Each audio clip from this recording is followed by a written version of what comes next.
Bapak Mama, saudara-saudara, Salam. Jumpa kembali dalam program Suara dari Jurang yang Dalam bersama saya, Pendeta Sherly Bimusu Hermanus, Pendeta Gemit melayani di Jemaat Noimuti Klasis TTU. Hari ini kita akan membaca dan merenungkan bagian firman Tuhan dari Injil Yohanes pasal 20 ayat yang ke-16 dan di dalam terang tema berpaling pada Sang Hidup. Karena itu sebelum kita membaca dan merenungkannya, mari kita satu dalam doa. Kita berdoa. Ya Allah, Bapa yang hidup, Allah yang kami imani di dalam Tuhan Yesus, kami akan membaca, mendengar, dan merenungkan kebenaran firman-Mu. Tolonglah kami masing-masing dengan Roh-Mu yang kudus. Ketika kami membaca, mendengar, dan merenungkan, kami dimampukan untuk mengerti dan menjadikan kehendak-Mu sebagai pedoman dalam hidup kami. Dalam nama Tuhan Yesus kami berdoa. Amin. Injil Yohanes pasal 20 ayat 16. Saya bacakan bagi kita. Kata Yesus kepadanya, Maria berpaling dan berkata kepadanya dalam bahasa Ibrani, Rabuni, artinya guru. Bapak Mama, saudara-saudara yang dikasihi oleh Tuhan Yesus, dalam terang tema berpaling pada Sang Hidup, kita akan merenungkan pembacaan yang kita baca Injil Yohanes pasal 20 ayat 16. Bapak Mama, saudara-saudara, berpisah dengan orang yang kita kasihi dan mengasihi kita bukanlah hal yang mudah untuk diterima. Apalagi berpisah karena kematian. Katakan yang meninggal adalah orang yang dekat dengan kita. Suami atau istri, orang tua atau anak, saudara ataupun sahabat kita.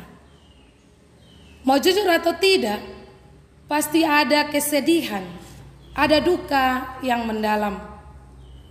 Betapa sulitnya untuk kita menerima kenyataan itu. Terkadang kita tidak mampu mengontrol pikiran dan perasaan atau suasana hati kita. Bisa saja ada rasa kecewa, marah, dan lebih parah lagi kita meragukan kuasa Tuhan yang kita imani. Kesedihan membuat kita sulit menerima kenyataan, bahkan sulit memahami kehendak Tuhan bagi kita. Pembacaan kita mengisahkan cerita seorang perempuan yang bernama Maria Magdalena.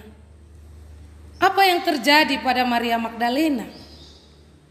Maria Magdalena bersama murid-murid Yesus, mereka ada dalam keadaan yang terpuruk.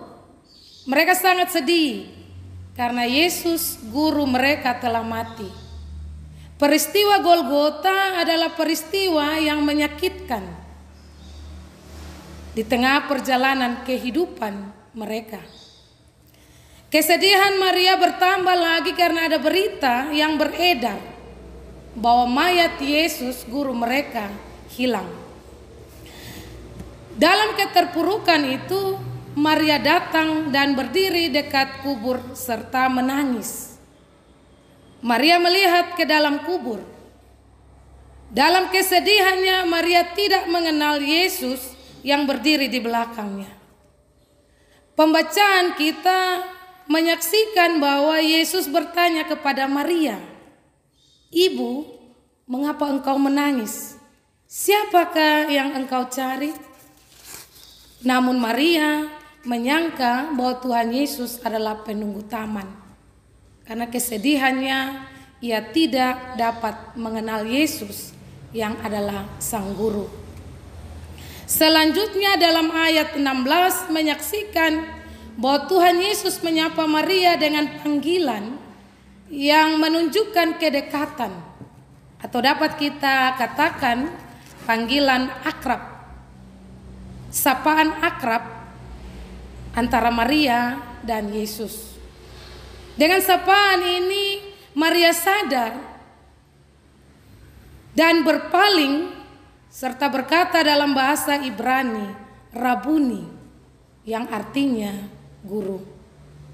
Bapak, mama, saudara-saudara, ada perubahan yang terjadi dari kekecewaan dan duka cita yang mendalam, berubah. Ada kekuatan, ada semangat baru untuk memberi kesaksian. Maria dimampukan untuk bersaksi kepada murid-murid tentang apa yang ia saksikan. Aku telah melihat Tuhan. Dari pengalaman Maria memberi kesaksian bagi kita orang-orang percaya masa kini. Kesedihan, kekecewaan, peristiwa-peristiwa yang menyakitkan kadang membuat kita lupa tentang Tuhan yang kita imani adalah Tuhan yang punya kuasa atas segala sesuatu. Tuhan begitu mengasihi Maria, dan karena itu ia menjumpai Maria ketika Maria ada dalam kondisi hidup yang terpuruk, ketika ia butuh pemulihan, ketika ia butuh kekuatan, ketika ia butuh semangat baru untuk menjalani kehidupannya. Perjumpaan Tuhan Yesus dan Maria membuktikan bahwa Tuhan Yesus benar-benar telah bangkit, dan membuktikan bahwa berita yang menyebar tentang mayat Tuhan Yesus yang hilang itu adalah berita yang tidak benar. Sekaligus perjumpaan antara Tuhan Yesus dan Maria menghasilkan hidup baru bagi Maria. Ada harapan baru dan keberanian untuk menjadi saksi, menyatakan kebenaran, menyatakan hal-hal yang benar di tengah-tengah informasi atau berita yang tidak benar yang beredar pada waktu itu. Menjadi pembawa berita yang benar di tengah kondisi penyebaran berita yang tidak benar butuh keberanian, butuh kekuatan dan kemampuan. Karena itu kehadiran Tuhan Yesus mendatangkan hal yang baik bagi Maria pada waktu itu. Bapak, mama, saudara-saudara yang dikasihi oleh Tuhan Yesus, dalam perayaan Paskah, merayakan Yesus yang bangkit, marilah berpaling pada Sang Hidup. Di tengah kondisi hidup yang tidak menentu karena pandemi, kita tidak tahu kapan pandemi ini akan berakhir. Yang kita tahu bahwa Tuhan Yesus yang kita imani adalah Tuhan yang hidup, yang tidak pernah meninggalkan kita. Ketika kita berharap dan percaya padanya, maka ada harapan baru, ada semangat baru untuk hidup di tengah-tengah kondisi pandemi.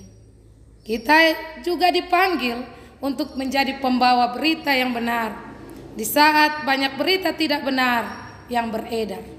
Salah satunya contoh tentang vaksin. Bagaimana upaya pemerintah untuk mencegah penyebaran virus corona. Jadilah pembawa berita yang menguatkan bagi semua orang. Berita yang kita sampaikan membuat orang lain bisa melakukan hal-hal yang benar. Selamat merayakan Paskah. Amin.